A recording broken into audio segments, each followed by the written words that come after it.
আমি সেজেন্ট সোম। আমার এই ছোট্ট চ্যানেলে সবাইকে স্বাগত। একটি সুন্দর কুয়াশা আবৃত সকালকে সঙ্গী করে রইল আজকের রেসিপি। আজকের রেসিপিটি আমার দিদুনের কাছে শেখা। কয়েকটি বিশেষ মশলার গুঁড়ো যোগ করে রুটি থেকে লুচির সঙ্গী হয়ে উঠবে স্বাদে আরও ভরপুর। সকালের জলখাবারে বাঙালির আলুর তরকারি বা ডাল এসব তো রয়েছে, কিন্তু তাদের পাশে অবশ্যই জায়গা করে নেবে এমন একটি নতুন রেসিপি। এখন আসা যাক রেসিপি প্রসঙ্গে। কড়াইকে মাঝারি তাপমাত্রায় গরম করে এর মধ্যে 3 টেবিল চামচ ভেজিটেবল অয়েল গরম হতে দিন। এবার একটি বিটকে একটু মোটা লম্বা করে কেটে গরম তেলে যোগ করুন।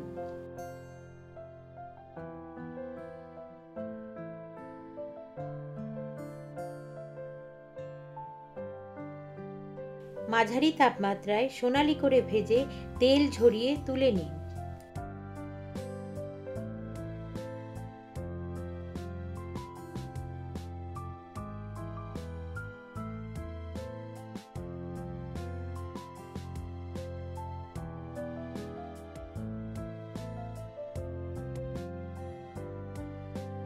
এখন একইভাবে কাটা একটি বড় আলু ও গাজর গরম তেলের মধ্যে সাবধানে ছাড়ুন।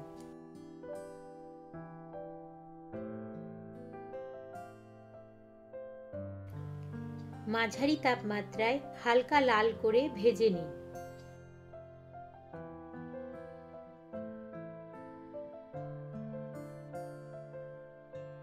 এবার এক বাটি লম্বা টুকরো করে নেওয়া বিনস যোগ করুন।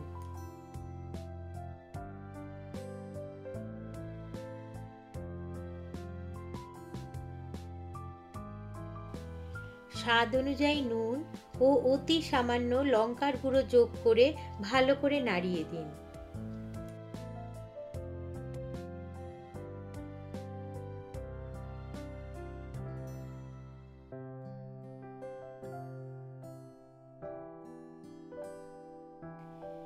এবার আগে থেকে ভেজে নেওয়া বিটগুলোকে যোগ করে সব সবজির সাথে ভালো করে মিশিয়ে দিন।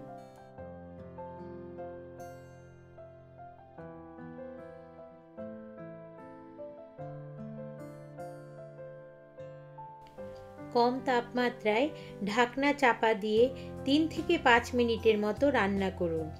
দেখতে হবে সবজি যেন বেশি নরম না হয়ে যায়।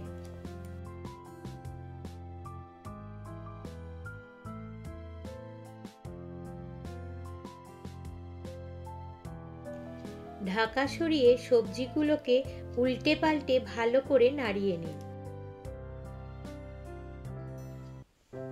এই সেই বিশেষ মশলাটি যেটি যোগ করার ফলে সবজিটি হয়ে উঠবে স্বাদে গন্ধে অতুলনীয়। এই মশলাটি কি করে বানাতে হয় সেটি আমি পরে দেখিয়ে দিয়েছি। এখন এই মশলাটি দিয়ে ভালো করে সবজিগুলোকে ভেজে নিতে হবে।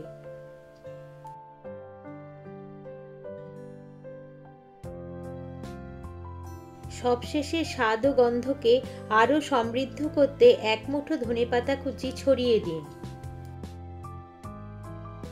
এই সবজিতে কোনো জলের ব্যবহার হবে না।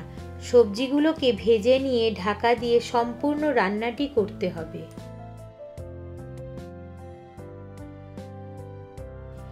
এবার আসা যাক মশলাটির প্রসঙ্গে। একটি শুকনো পাত্রকে গরম করে এর মধ্যে 2 টেবিল চামচ চিনেবাদাম, 2 চা চামচ আস্ত জিরে, ধনে, মৌরি ও 3টে শুকনো লঙ্কা মাঝারি থেকে কম তাপমাত্রায় টেলে নিতে হবে। সুন্দর গন্ধ বেরোলে মশলাটিকে ঠান্ডা হতে দিতে হবে এবং তারপরে দানা দানাভাবে বেটে নিতে হবে।